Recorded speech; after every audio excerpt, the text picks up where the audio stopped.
Welcome back. It's been a minute.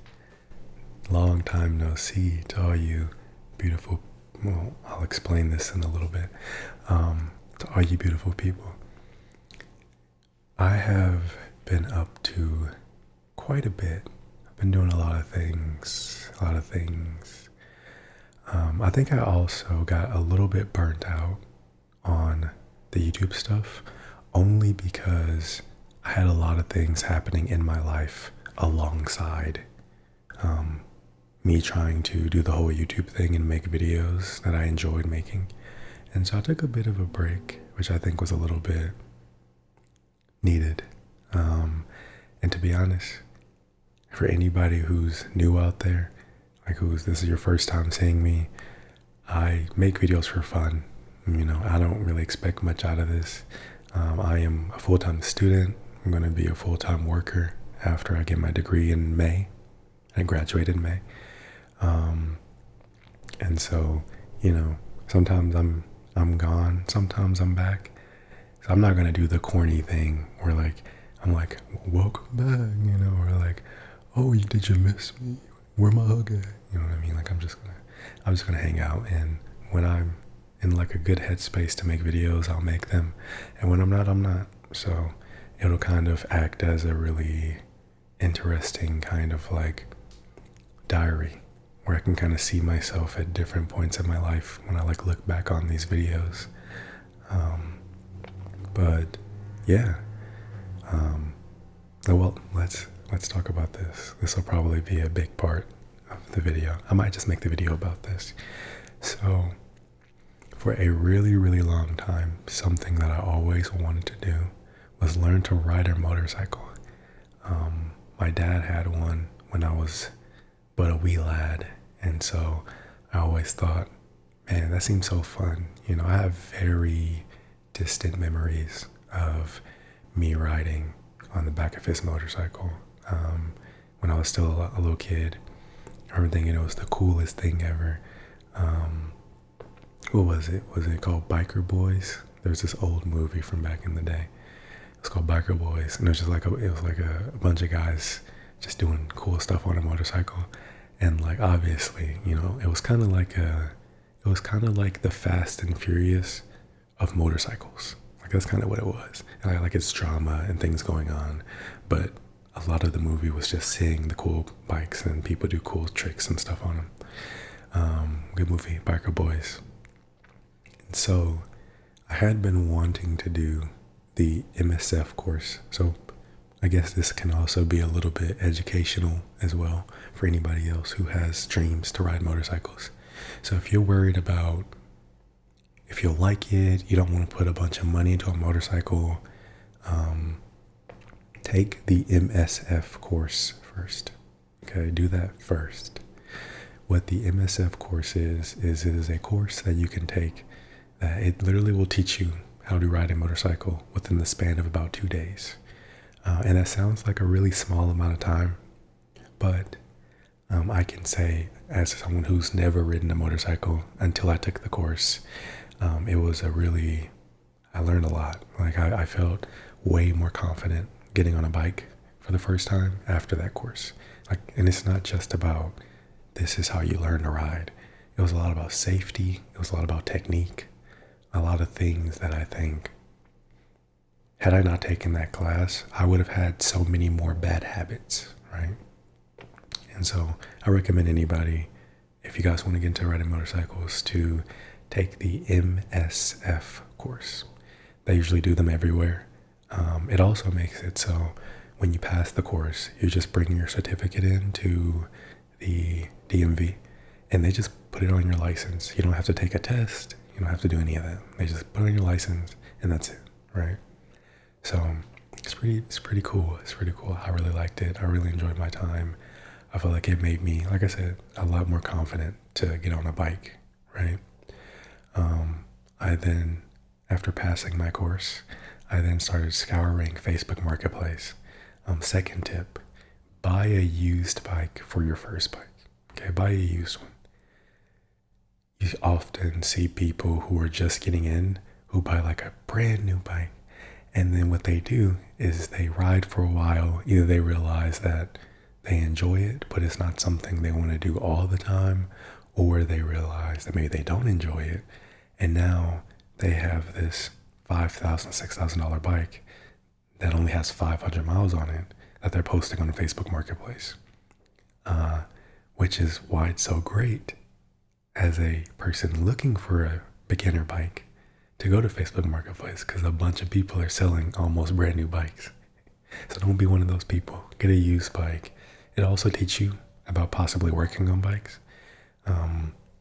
If you're a person who the idea of working on things mechanically like scares you, bikes are so easy. Okay, majority of bikes are incredibly easy to work on because everything is pretty much under your butt, right?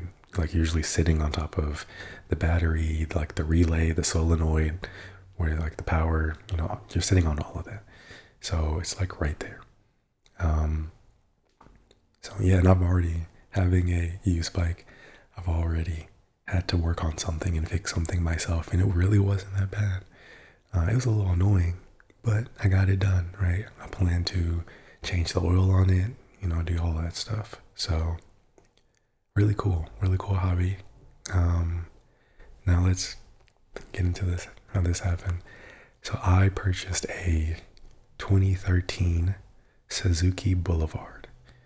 I may try to find a picture somewhere.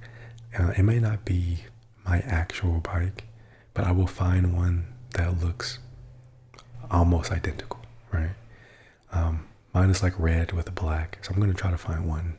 I have the T model as well, which means that it comes with, I made like a letter I don't know if you saw that, but the T model means that it comes with the windshield and the saddlebags, which is really nice for if I go somewhere and I want to buy groceries real quick. I can throw it in my saddlebag and keep going, right?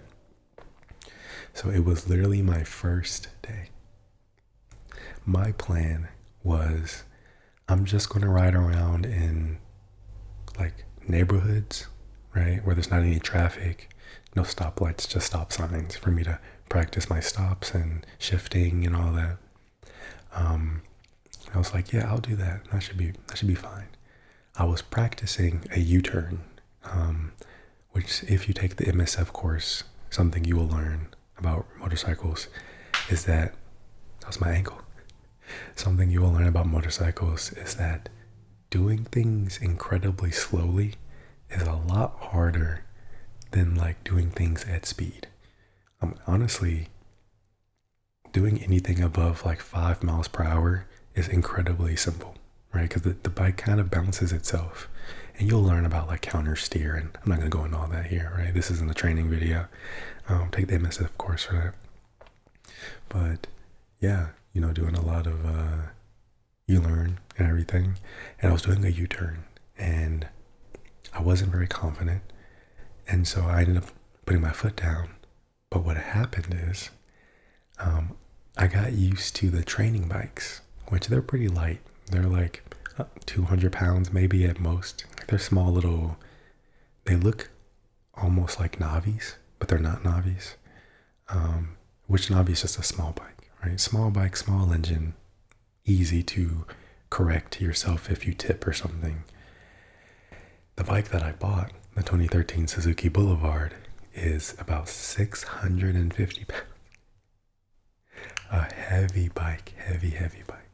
So I went from a incredibly light bike where I could pretty much save it from tipping over to an incredibly heavy bike that once it got past the point of no return, you're not catching that bike. You're not catching 600 pounds.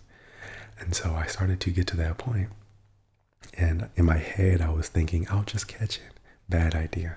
So obviously, once I realized the weight in my hands, I kind of let go, but I didn't get out of the way first. So I kind of like fell over and landed right on my wrist. Immediately sprained it. Keep in mind, this is the first day that I got this bike, and immediately sprained it already. And so I was like, okay, well, this kind of sucks. So Like I picked up the bike. It was really embarrassing. There was like a family walking their dog. Like it was like the middle of the night too, which is even weirder.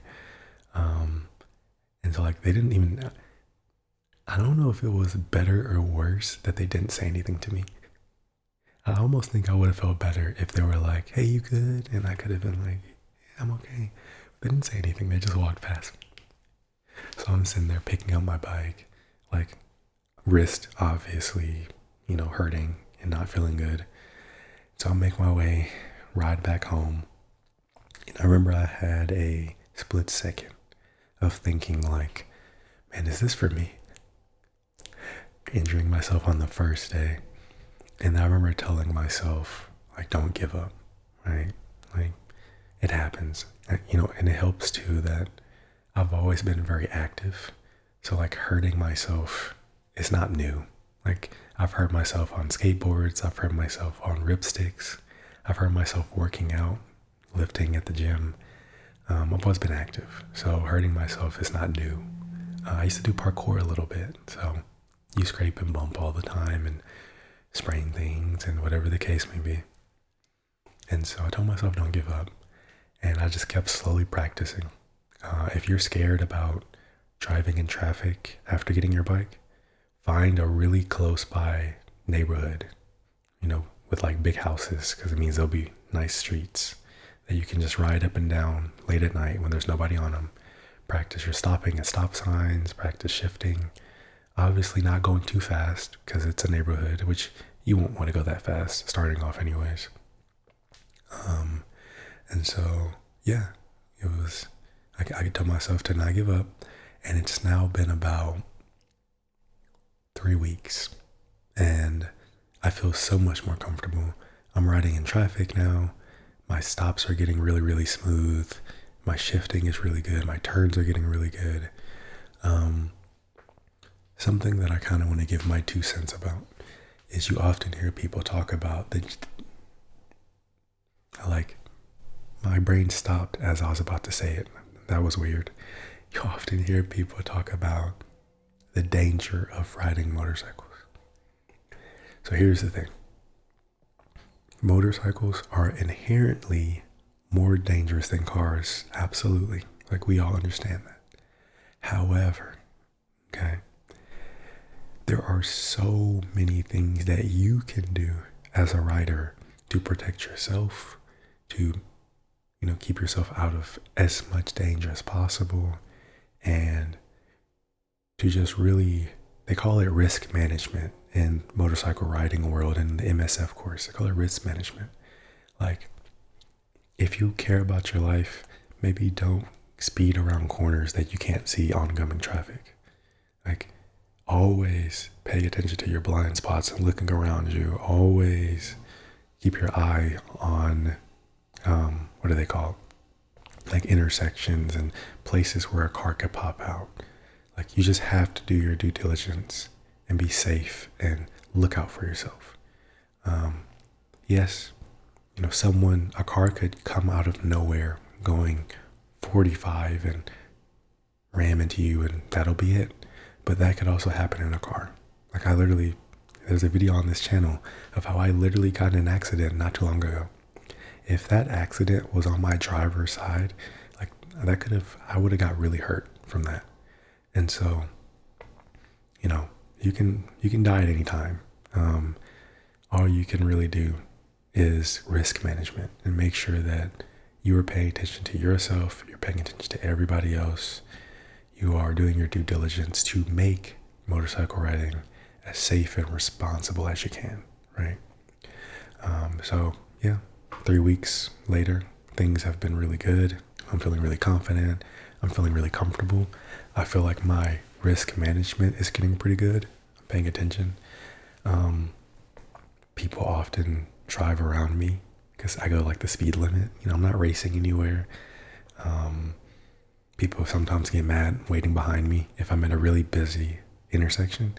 Like I'm not in a rush to go anywhere. Like it is your life, not nobody else's. So who cares if people are upset behind you or yelling at you or whatever? As long as you feel safe and you're taking care of your life, then that's all that matters, right? So anybody who wants to get into it, I I say you go take the MSF course, find your used bike and check it out, right? Oh, proper gear. Proper gear, that's another thing. You want a helmet, you want good riding shoes, something that has protection in it. I personally like to have riding jeans because if you were to fall off of a motorcycle, your legs are typically going to touch the ground first. Like they're going to be more likely the thing that's going to be sliding first. And regular jeans, regular pants, regular joggers, they're going to rip to shreds immediately. And then it's going to be your legs ripping to shreds. So if you can find a good pair of like riding jeans that are meant for motorcycle riding that are abrasion resistant, I think it's an A system. There's like single A, double A, triple A. I have double A riding jeans because I only ride city. I don't do any highway. So your motorcycle jacket gets you something with good CE level rated armor, level 2 rated armor. There's only 1 and 2. So 1 is like just like foam, and then 2 is like good protection, right? And it's not too expensive. So as long as you buy a motorcycle jacket that has inserts for like elbow and back, then you can pop them in there. They're pretty universal as long as the jacket has spaces for it. I brought a leather jacket because I've always heard that it's more abrasion resistant, but they do have motorcycle riding abrasion resistant, like what is the other material called?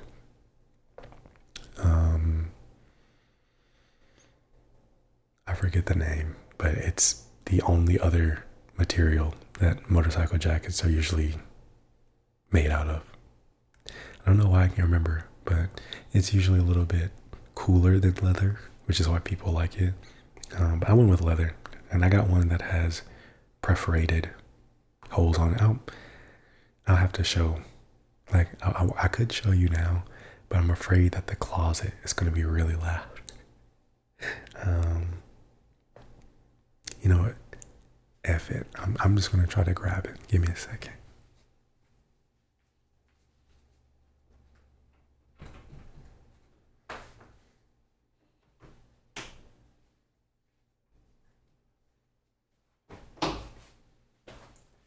Okay, that wasn't too loud. So this is mine. I got a Cortec motorcycle jacket. So this is typically meant for like a sports bike style. But I got it on clearance. So I was like, cool. And I already had level 2 elbow armor in it. So I just had to buy a level 2 back padding for it. I don't know if you can tell on the camera, but it has little holes on it for perforation. So when it's hot outside, this leather jacket isn't immediately horrible. Like I can actually ride in the summer with this. So that was something that really stood out to me about this jacket. Yeah, pretty cool little jacket. I also have a sports bike style helmet for the same exact reason, because it was on clearance. So let me grab that.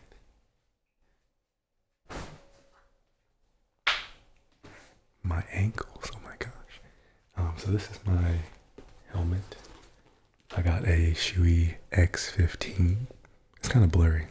Oh, there you go. Shoei X15, pretty nice helmet. You don't need a Shoei. Shoei is kind of expensive. This was more of a treat to myself, kind of. So you can get, I'll show you what you should look for. Do you see these two thingies back here? So this says DOT. It says Snell certified, and it says ECE 22-06. DOT doesn't mean much of anything. DOT is just a load of baloney. It just, it literally just means it covers your head for legal purposes, right? Now, Snell and ECE are what you're going to want to look for. Those are the helmet safety tests that they put helmets through. Helmets traditionally don't have both because it costs a lot of money and they're very distinct tests. I think Shui just kind of wanted to flex, and get both the certifications, which, like I said, it's not necessary. As long as it has one on there, and as long as it's updated. I don't know if ECE 22-06 is still the most updated, or if they've gone up to 22-07. But if you're at a motorcycle shop and you're looking for a helmet, I'm sure you could ask, like the guy at the counter, and he'll let you know, like, okay, this is the most recent ECE standard, or, but yeah, don't skip out on the gear, because this is the stuff that will save your life, right? So, cool helmet, jacket. I can go grab my shoes, my riding boots. I'm going to try to do this really quickly, but as quietly as possible.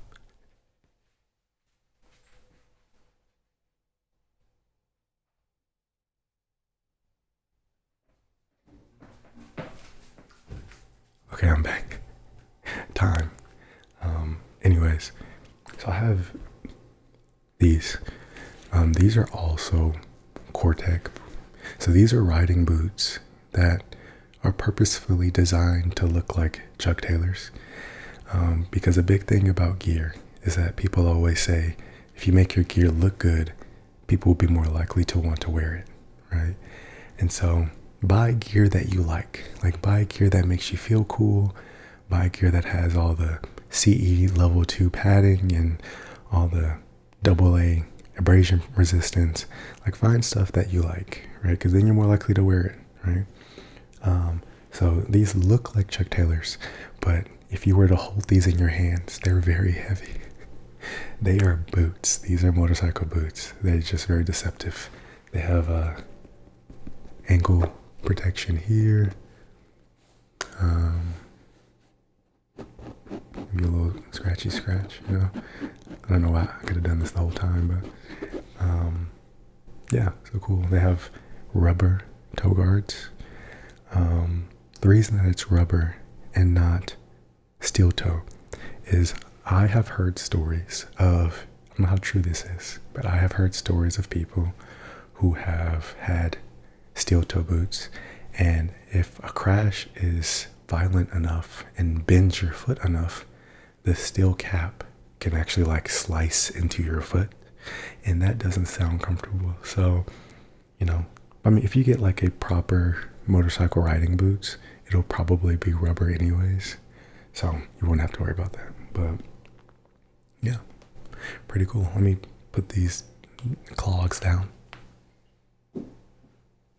Okay, how long is this video? This is a 23-minute video. I think no, it might not be, because I think the Reddit videos might be longer, but this has been a long video. I guess it's only right. It's my first one from my little hiatus. So, but yeah, thank you so much for everybody here came to check out the channel and this motorcycle video. Yeah, you know what? I am gonna show a picture of my actual bike. I'm probably gonna show it in the portion when I talked about it, or maybe I won't. Maybe I'll show it here. I'll show the bike. So yeah, thank you. I haven't been on camera in such a long time. Did you see that catch? That was pretty cool, right? So thanks. It has been very cool. Well, thank you. I appreciate it.